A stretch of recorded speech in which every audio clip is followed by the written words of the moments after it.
வணக்கங்க. இது நம்ம வீட்டு தோட்டத்துல உள்ள எலுமிச்சை மரங்க. இந்த மரத்தை வந்து நாங்க சீடும் போடலைங்க, செடி வாங்கியும் வைக்கலைங்க.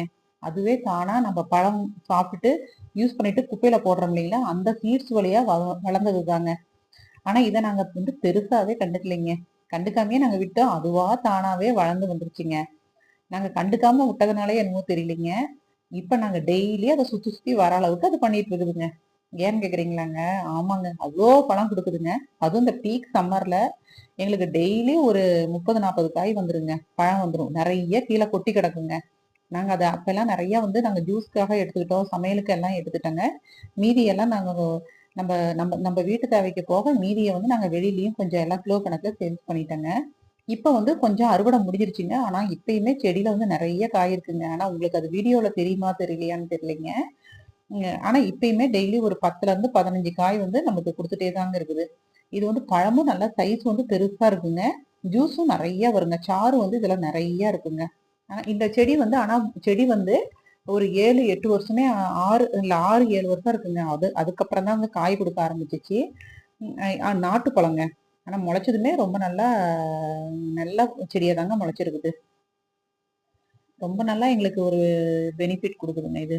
இப்போ வந்து நான் இன்னைக்கு ஒன் டே ஹார்வெஸ்ட் பண்ணதாங்க நான் இப்போ வந்து காமிச்சிருக்கேன் உங்ககிட்ட.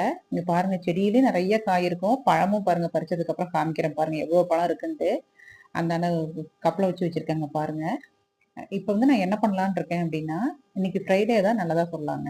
ஏன்னா குபேந்திரர் இருக்காரு இல்லைங்களா? அவரு வந்து நம்ம வந்து பெருமாளுக்கே அவர் வந்து கடன் குடுத்தவரு இல்லைங்களா? அந்த குபேந்திரருக்கு ஊறுகானா ரொம்ப பிடிக்குங்களாங்க. நம்ம வீட்ல வந்து டிஃபரெண்டான ஊறுகாலாம் நம்ம வச்சிருக்கோம் அப்டின்னா, அவரு வந்து நம்ம வீட்லயே வந்து தங்கிக்குவாருங்களாம். அவ்ளோ வந்து அவருக்கு ஊறுகா வந்து ரொம்ப பிடிக்குங்களாம். அதனால நான் என்ன பண்ண போறேன்னா, நம்ம குபேந்திரருக்கு கொஞ்சம் ஐஸ் வைக்கணும் இல்லைங்களா? அதனால ஏற்கனவே வந்து நம்மளுடைய மகிழ்வனம் கார்டன்ல இருந்து சின்ன வெங்காயம் இருக்கு இல்லைங்களா?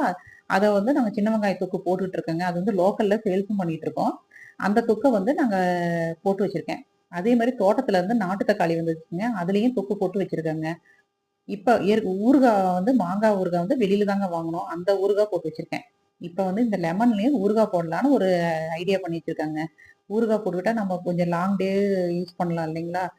ஏன்னா நம்ம ஆர்கானிக்கா இருக்கிற ஊறுகாய் காய ஏங்க ஊறுகாவா பண்ணிக்கலாம். ஏன் இனிமேல் சேல்ஸ் பண்ண வேண்டாம். நாமளே யூஸ் பண்ணிக்கலாம் அப்படின்னு நினைச்சிருக்கேங்க.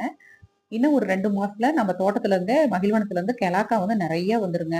போன டைம் நெறைய நாங்க கெலாக்கா ஊறுகாய் வந்து செஞ்சு சேல்ஸ் பண்ணோங்க. ரொம்ப நல்லா இருக்குங்க. இந்த டைமும் வந்து அது பண்ணலான்ட்டு. யாருக்காவது உங்களுக்கு வந்து கலாக்கா ஊறுகாய் தேவைப்பட்டுச்சுன்னா, இன்னும் ஒரு 2 மாசம் கழிச்சு நம்ம வீடியோ பார்த்துட்டே இருங்க. ஆர்டர் பண்ணுங்க. கண்டிப்பா உங்களுக்கு அனுப்பி வைக்கிறேன். ஓகேங்க. சப்ஸ்கிரைப் பண்ணிடுங்க அப்படியே.